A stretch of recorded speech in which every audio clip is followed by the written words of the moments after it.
Welcome to the Hidden Corners, where truth and terror collide.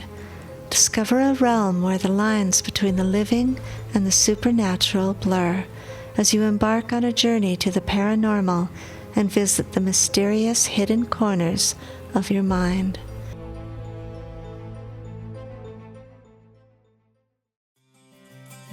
Welcome to the Wolfman Chronicles.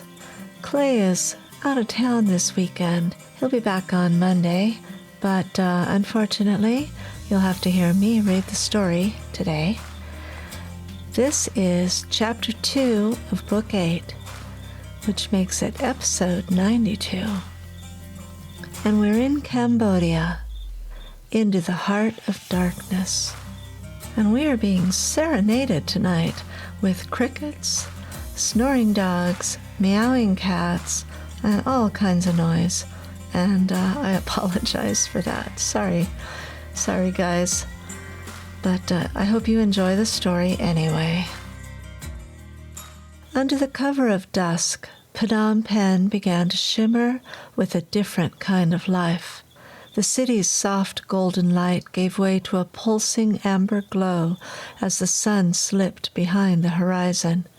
Street vendors packed up their stalls, shopkeepers shuttered their businesses, and the riverfront, still bustling and vibrant, breathes a different kind of rhythm.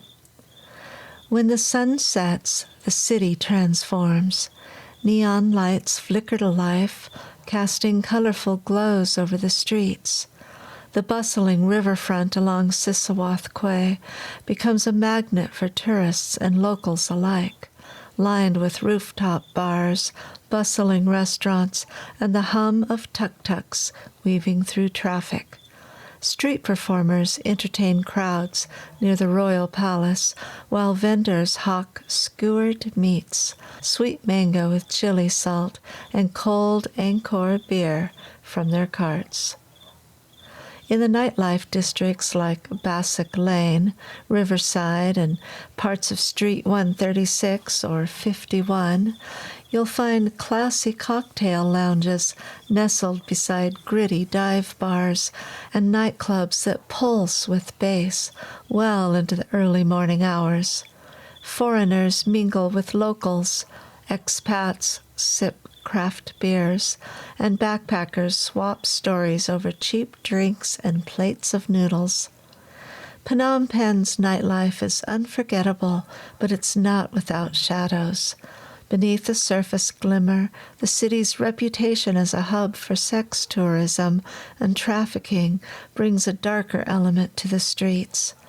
Massage parlors, karaoke bars, and certain nightclubs hide predatory dealings behind glowing facades, making the city's nightlife as dangerous as it is dazzling, especially for those vulnerable and unprotected.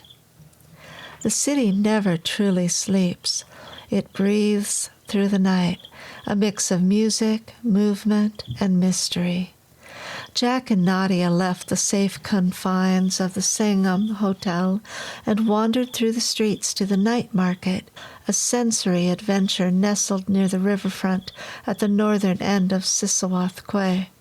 As dusk settles over the Mekong, the market comes alive in a wash of warm light, fluttering tarps, and the low hum of voices rising with the hot and humid night air. Beneath rows of tented stalls, vendors line up selling everything from handmade jewelry and colorful scarves to carved wooden Buddha statues, fake designer clothing, and vibrant art to tourists who didn't get enough of the shopping experience during the day. Bright lights reflect off the metal trays of sticky rice desserts, fresh fruit smoothies, and skewers of everything imaginable: chicken, squid, tofu, and even crickets and tarantulas for the adventurous. The food court, set up picnic style on mats on the ground, fills with families and travelers alike eating cross-legged under the stars. Everyone removes their shoes and eats their dinner on the mats. Though the place was filled with tourists and locals alike, Alexei had no problem finding them. He walked over to the mat where they were sitting, with a large plate of barbecued snake and deep-fried frogs. "They're a delicacy," he laughed, when Nadia turned away, stifling a gag reflex. "Well, I've heard of people eating frog legs, but these are the entire frogs, heads and all," she exclaimed disgustedly. Alexei smiled. "In Cambodia, they eat anything with a heartbeat, including bugs, insects, spiders, snakes, dogs. If it breathes, it's more than likely edible." "No thanks," Nadia said. "I think I've just officially become a vegetarian." "Well, being vegetarian here just means you'll get extra vegetables with your meats," Alexei laughed. "And you never know what's in the broth. Order vegetable soup, and you're likely to get a bowl full of vegetables in a meat broth that could be made from just about anything, including rat, bat, or something that once slithered," he added with a mischievous grin, popping a crisp frog into his mouth like it was popcorn. They sat cross-legged among a cluster of other diners under the amber glow of string lights, the smells of garlic, lemongrass, chili, and sizzling oil wafting thick in the air. Tourists snapped photos of the more shocking menu items, while Cambodian families laughed and passed bowls of soup and sticky rice between them. "I know it seems strange," Alexei said, more serious now, "but for many here, it's survival. It's not about delicacies. It's about what's available, what's affordable. In the countryside, protein is whatever you can catch." That's the real Cambodia, not the river cruises, not the temples. It's the people struggling to find their way after years of upheaval, the predators like Viktor Kamarov that are making a fortune smuggling our ghost children. "Ghost children?" Jack asked. "Just a code word for the segment of the population who are unseen by governments, unprotected by laws, invisible until someone decides they're valuable or disposable." Nadia just shook her head. The night around them buzzed with electricity, bright lights, bustling energy, but above it all, an urgency stirred, thick as the humid air, the kind that whispered, "Move quickly, watch your back, the game is already in motion." Jack kept his eyes on the dirt road ahead and gripped the motorbike's handlebars, guiding it between deep potholes and patches of loose gravel. Nadia's bike was just ahead of his, almost neck and neck with Alexei. She was tense but focused. She probably had more hours on a motorbike than Jack or Alexei combined. It had been her only form of transportation in Russia, though she was used to much better roads there. They had left the paved roads of the city behind nearly half an hour ago. Now they were navigating the rural fringe, an area where maps meant little and law meant less. Alexei had obtained 3 motorbikes and a set of vague coordinates from a contact in the rescue network, a former trafficker who had flipped sides and was feeding Destiny Rescue intel while trying to stay hidden and alive. "Another 2 kilometers, Alexei yelled, his voice almost inaudible over the buzz of the motorbike. They passed a broken-down rice mill that still bore the scars of a time when the Khmer Rouge held power over the land. Rolls of barbed wire sat atop waist-high stone walls. Alexei veered left onto a narrow path lined with dense banana trees and shadows that moved like ghosts. "It should be near here," Alexei said, slowing down and cutting the engine. The sudden silence hit them like a wave. They dismounted and stashed the bikes behind a thick wall of vegetation. The humid air pressed down on them, buzzing with insects and laced with the pungent smell of decay and burning trash. Alexei pulled out a flashlight but didn't turn it on. "Let's walk the rest of the way," he said, quietly. They moved in single file, weaving through brush and stepping carefully across makeshift wooden planks laid over soggy ground. Somewhere in the darkness, a dog barked, then silence again. "Stay on the path, close behind me. There are still leftover landmines buried all over the country." "Landmines? Seriously?" Jack whispered, looking down at the ground around his boots. Alexei nodded. "Yes, landmines, deadly remnants of war. It's estimated that between 4 to 6 million landmines were planted throughout Cambodia, and though clearance efforts have made incredible progress in finding many of them, thousands still remain, particularly in rural provinces near the borders with Thailand and Vietnam. For generations, these mines have claimed lives and limbs, often of unsuspecting farmers, children, and animals simply trying to survive. Through the fields, forests, and even village paths, a misstep can be fatal. In the early years after the fall of the Khmer Rouge, children were sent into fields first because they were seen as expendable.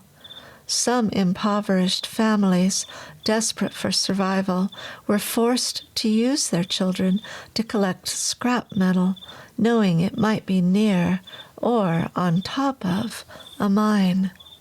Dogs, too, were used. If the dog returned safely, the area was assumed safe. If not, well, it was a grim confirmation. Today, though, international aid organizations like the Cambodian Mine Action Center, CMAC, and the Halo Trust have brought in trained teams, many made up of former soldiers and victims of landmines themselves, along with specially trained mine-sniffing rats and dogs who work with handlers under carefully controlled protocols.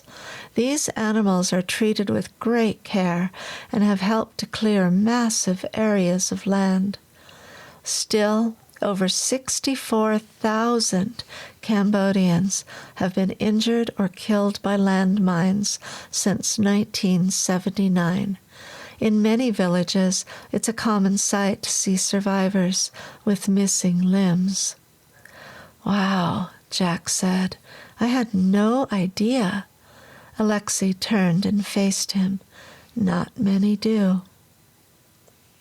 They came upon it suddenly, an old warehouse, partially hidden by overgrown vines and leaning with the weight of disrepair. A single light glowed from inside. Alexei pulled out a pair of binoculars and scanned the perimeter from behind a fallen log. "3 men near the back," he murmured. "Armed. Looks like they're either expecting someone or guarding whatever they have hidden inside." Natia leaned in, eyes narrowed.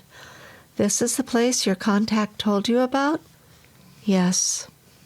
Jack's instincts were on fire now. Every hair on his neck stood at attention. "We need to get closer." He gestured toward a line of shipping containers stacked behind the warehouse. "We can use those for cover." They crept closer, slipping behind the containers. The murmur of voices grew louder now, men speaking in Russian and Khmer. One phrase stood out: "The shipment leaves tomorrow night." Jack glanced at Nadia. Her face had gone pale, her jaw tight. They inched to the edge of the container and peered around the corner. In the dim light of the warehouse interior, they saw rows of small bunk beds, cramped, welded together with metal bars, occupied by young teenage girls, silent, motionless, watching and waiting. It was a temporary holding area, Jack realized, a human warehouse. Nadia pulled out her phone, hands shaking slightly. She snapped silent photos, then switched to video. "What do? We have to get them out of here," Nadia whispered. "Well, we can't move them on our bikes. We need to get a van out here. We need to get back to our bikes and head out on the road where I can get a cell signal and get a rescue call out." "How long's that going to take?" Jack snarled, trying to hold back his anger and the raging wolf that longed to emerge and tear apart the men responsible. "We'll send in a team tonight, but this isn't something we can handle without an entire team here. These men are dangerous. These are target men, brokers. If they get wind that they're being watched, they'll move those girls so quick you won't even see them leave." As the three hurried back to their bikes, Alexei explained what he meant by the term target men. In the anti-human trafficking and exploitation circles, the term target men loosely describes local male recruiters, brokers, who operate on the ground to lure victims into human trafficking networks. They are often locals from the same city or region as their victims, which helps earn trust. These men, and occasionally women, are connected to criminal syndicates, brothels, or black market employers. They're seen as fixers or middlemen. They don't own the trafficking operation, but they facilitate it. They're called target men because they target vulnerable populations, especially poor rural families, single mothers who can't afford rent or living expenses, children from broken homes or orphanages, migrants, and refugees. They often promise jobs, education, a better life, offering families what sounds like a golden opportunity.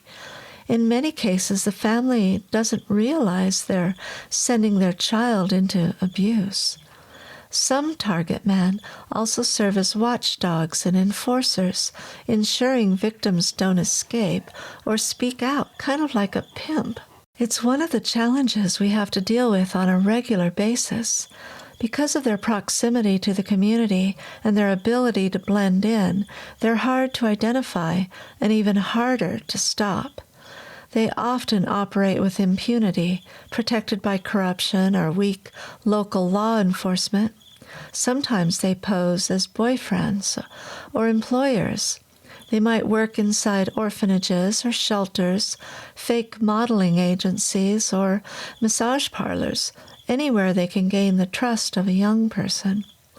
And then the children just vanish without a trace. The victims are trafficked across borders to brothels, fishing boats, factories, or forced marriages. The families are left devastated, sometimes still waiting for a promised paycheck that never comes.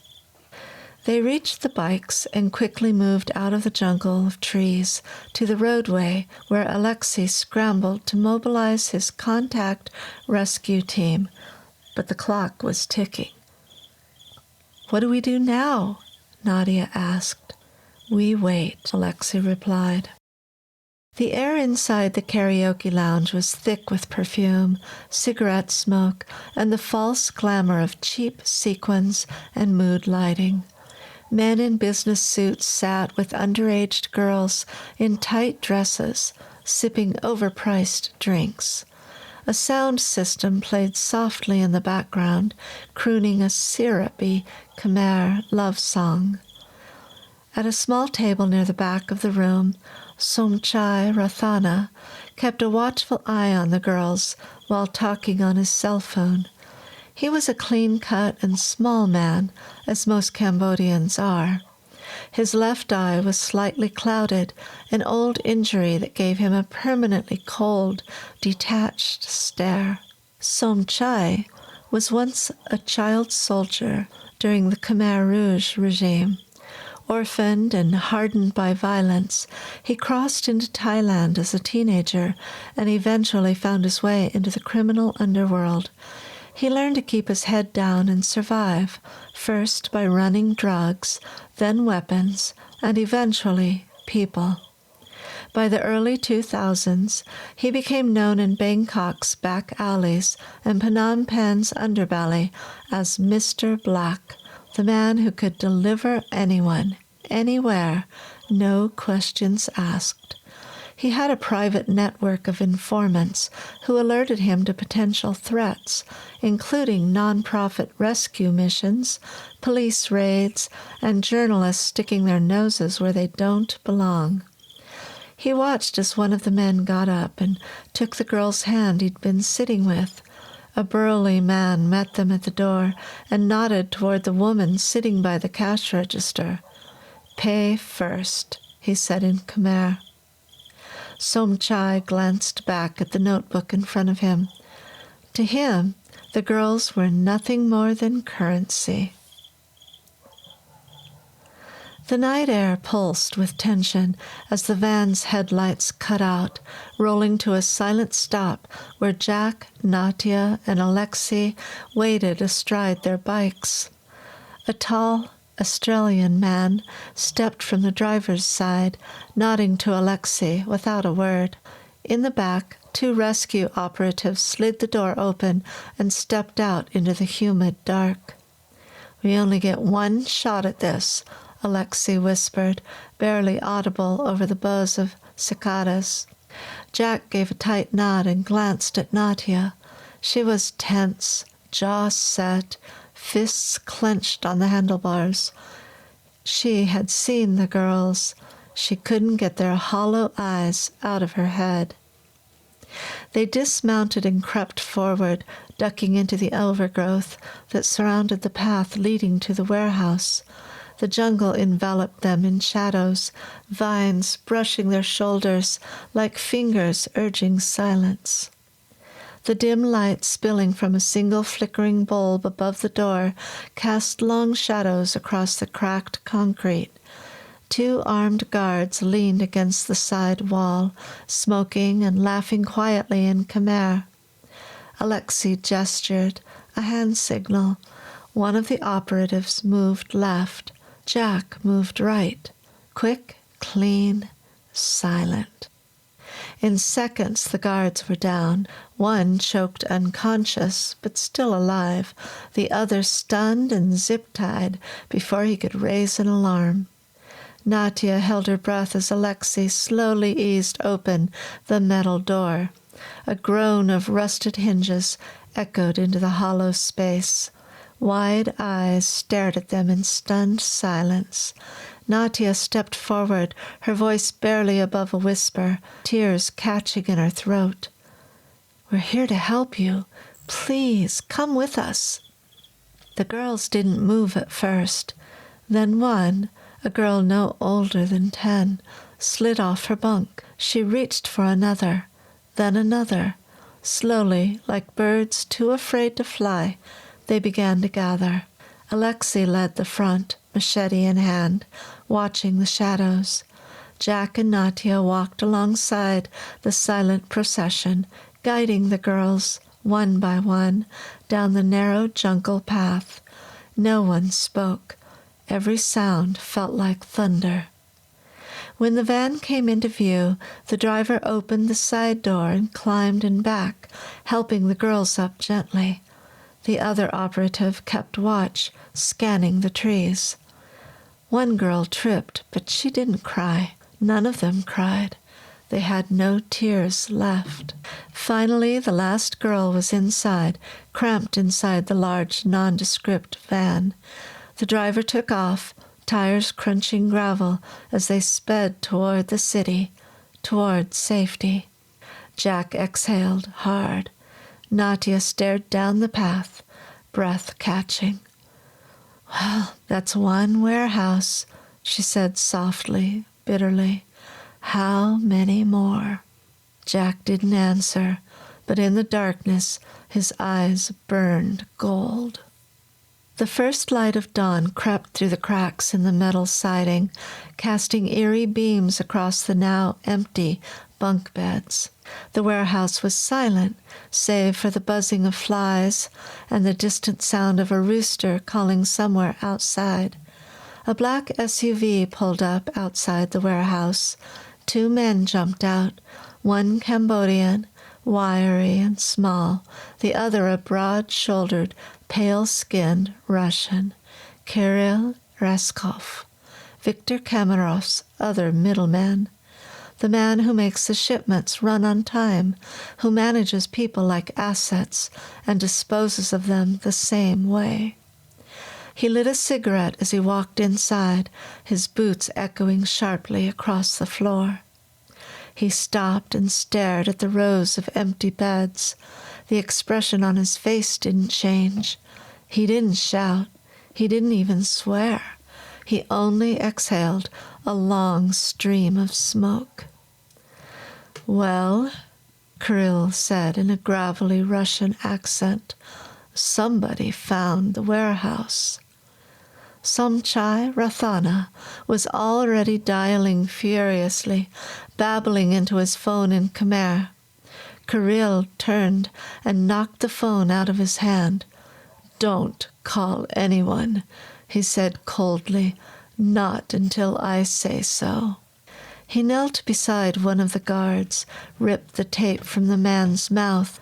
His jaw tightened as he slapped the man's face. "Who?" he demanded. The guard trembled. "I don't know. A man, foreigner, and a girl, dark hair, white skin, and that tall Russian fellow, the one who interfered with our shipment last December. A couple more, I didn't see them clearly." Kirill stood slowly and lit another cigarette, his eyes narrowing. "They'll pay for this," he muttered. "All of them." The first light of dawn filtered through the slatted windows, casting soft golden beams over the modest interior of the safe house. It was quiet now, save for the low hum of a fan and the distant stirrings of traffic on the street. Jack sat slouched on a low wooden chair, head tilted back against the wall, eyes closed, but not asleep. His shirt was damp with sweat, blood still crusted along one sleeve from the night before. A bottle of water rested in his lap, half drained. The wolf inside him was still simmering just beneath the surface, aching to come out and go on a hunting mission for the men responsible. Across the room, Natia crouched beside one of the rescued girls, gently brushing the child's hair back from her face. She was thin, silent. She hadn't let go of the plastic doll she clutched during the entire van ride from the warehouse. Natia tried to smile, but her hands were trembling. She stood up and walked over to Jack, sinking to the floor by his chair, wrapping her arms around her knees. "I thought I was prepared for this." "I wasn't. Not really," she said. Jack took a deep breath. "What is wrong with this world?" Alexei walked over, holding a steaming mug of coffee. "They'll be moved to another location before sunrise, safe, off-grid, while we try to locate their families." "Any word on Victor?" Jack asked. "The trail's warm. One of the guards mentioned a transfer point someplace outside the city, near the old textile factories. I'll do some digging." "Okay then, let us know how we can help," Nadia said. Alexei looked between them, worn down, bloodied, but burning with purpose. "It never gets any easier, you know." Miguel was booked on a red-eye out of Fairbanks, connecting through Anchorage to Los Angeles to Taipei, then straight to Phnom Penh. Julian would be arriving shortly after, flying in from Mexico. Miguel had asked Usko to join them, but he was in Siberia with Kat and the kids, visiting his family. Miguel decided against interrupting their family time. The timing just wasn't right. Usko could always come later if they still needed him. For now, the important thing was helping Jack keep Nadia safe. Sasha was home in Alaska, pacing the floor, checking her phone every few minutes for messages. She tried to be calm for Rachel's sake, but it wasn't easy. She paced the floor barefoot, her phone clutched tightly in her hand. Every few steps, she paused to glance at the screen again. Still no messages, no missed calls, no updates from Jack, or Nadia, or Miguel. And then a soft ding. Landed in Phnom Penh, Julian arriving tonight, heading to meet Jack and Nadia soon. Will update when I can. Stay strong. She stared at the screen, tears suddenly pooling in her eyes. She looked at Rachel, her voice barely a whisper. Miguel just got there. Maybe he can talk some sense into them. She said a silent prayer. Please, God, bring them home safe. Thank you for listening to this week's episode, and I hope you'll join us next week for another installment of the Wolfman Chronicles. And Clay will be back to read next week's story, so I think you'll enjoy it a little bit more. Have a great week, everyone.